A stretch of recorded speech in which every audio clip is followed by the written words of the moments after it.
Donald Trump held his first rally in Georgia following his pretty devastating loss to Joe Biden in the general election. And in order to cope with the fact that he lost his reelection, he took a hit of that sweet, sweet copium and passed it on to his supporters. Take a look. The poll book is completely off. Who was it called by? Oh my goodness, all the networks. Dumps. They call them dumps, big, massive dumps.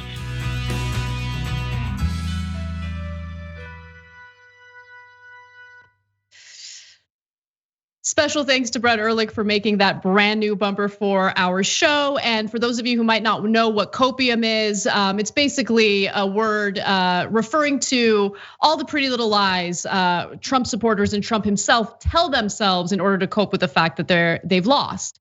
And so what is the story about? What did Trump do during this rally? Well, it's interesting because Republicans who have positioned themselves as this party of personal responsibility while pointing fingers at the left as so-called oppression Olympics participants seem to really like to victimize themselves. And that's exactly what happened in Georgia. Let's take a look.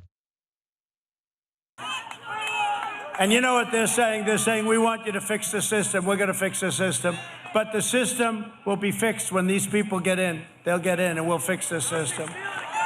Because we're all victims. Everybody here, all these thousands of people here tonight, they're all victims, every one of you. So there you have it, Donald Trump expressing his self-perception of victimhood, arguing that Republican voters are victims because he keeps lying about so-called widespread voter fraud. There's absolutely no evidence of that whatsoever.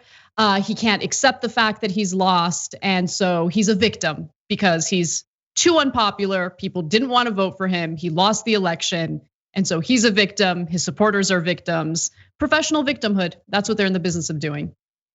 Oh, after all these decades of talking about, the liberals just want to be victims. They just want to live in victimhood.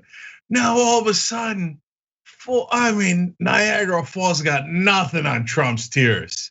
Oh, I'm the victim. You're all victims.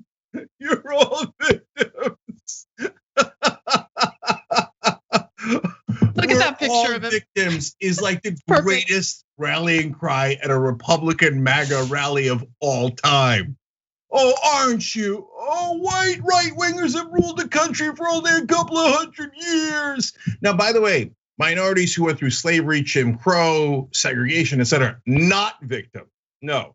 Latinos that have been, discriminated against from day one.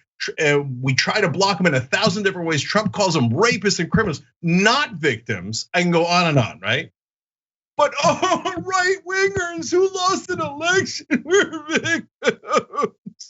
I love it. Keep crying, man. We're building a lake of MAGA tears.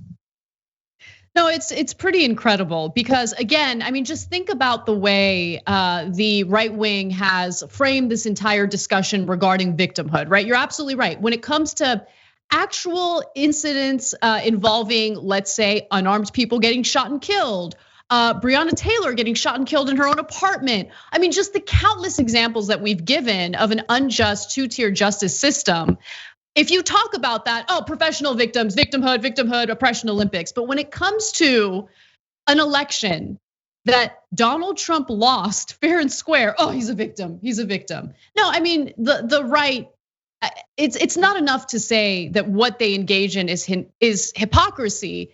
Every time they point a finger and accuse someone of something, it's typically them projecting exactly what they would do or how they would use certain talking points in order to make their case.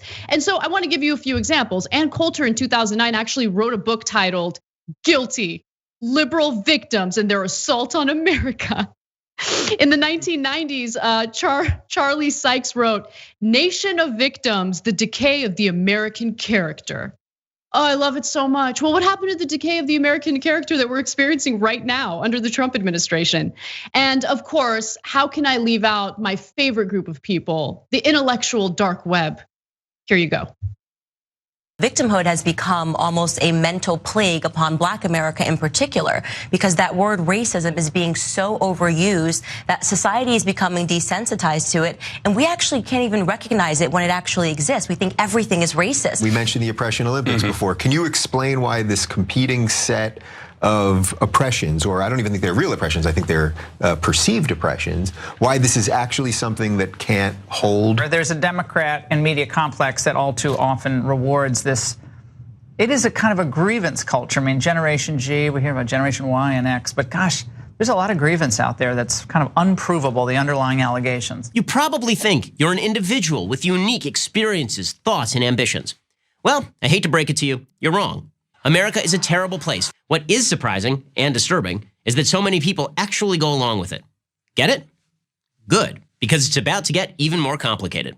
You see, all women are oppressed by the patriarchy, and all gays are oppressed by the heterosexual majority. 30 or 40 years ago, activists encouraged racial solidarity among blacks to combat oppression. But today, that's not enough. They're so united that it doesn't matter. Why shouldn't these victim groups get together and form a political coalition unified by the belief that the majority society has harmed them? This is what intersectionality is all about. The idea behind intersectionality being that if you take all of these groups, you can kind of put them together like a transformer or something, and that they will become something stronger. But actually what's been proven in everything that's happening in society right now is that they're becoming weaker. They're actually in a sort of oppression Olympics. Now people are crying and making videos and pleading on Facebook to say, look what I experienced today. Are people crying every day, Candace Owens? Kind of like the president that you support. Isn't he crying every day? Okay, I love this. Oppression Olympics, it's Generation G, okay, for grievances. Are you kidding me? You guys are, that's what Laura Ingraham called it. You guys are a living, breathing, walking Festivus celebration. Okay, all you've got is grievances. But we lost Georgia, but then we lost Arizona. Hugo Chavez did it. And it was a communist Chinese. I have grievances. I have grievances against ghosts. I have grievances against the people who voted against. I have grievances against Republicans in Georgia who didn't cheat enough. I have grievances. And then the Ben Shapiro one is they've got a victim mentality when the majority of society doesn't agree with them. Oops, I believe the majority of society is decided by elections. And we just said, we're not interested in you. We don't want you. We want the other guy. I'm a victim. You're all whiny little, you know what they are. Okay, so just last thing here, guys. Look, to give you a juxtaposition, Henry Louis Gates is a Harvard law professor, and cops arrested him on his own porch for no reason at all. They're like, black man trying to break into the house. He's like, not breaking in. This is a key. This is my house. I can show you my picture inside the house. They're like, you're under arrest. When Obama supported him just a tiny bit, he says in his recent book, he lost more support among white voters in America than any other thing he did. For justifiably saying, hey, wait, maybe you shouldn't arrest the Harvard law professor in his own house because he's black. So, but white feelings, right-wing feelings were so hurt by that. Oh, come now, we don't get to arrest black people in their own house just because they're Harvard law professors, right? Oh, you guys are just victims. You just want to be victims. On the other hand, in this case, they've lost nearly 50 court decisions in a row. They have no evidence, nothing to actually complain about. Yeah, but Hugo Chavez and Kraken, man. Good. I love to see it. I love to see it. Guys, thank you for providing me with a redemption and for 2020. At the very end of the year, just this delicious, delicious tears. I didn't expect this wonderful an ending. Thank you.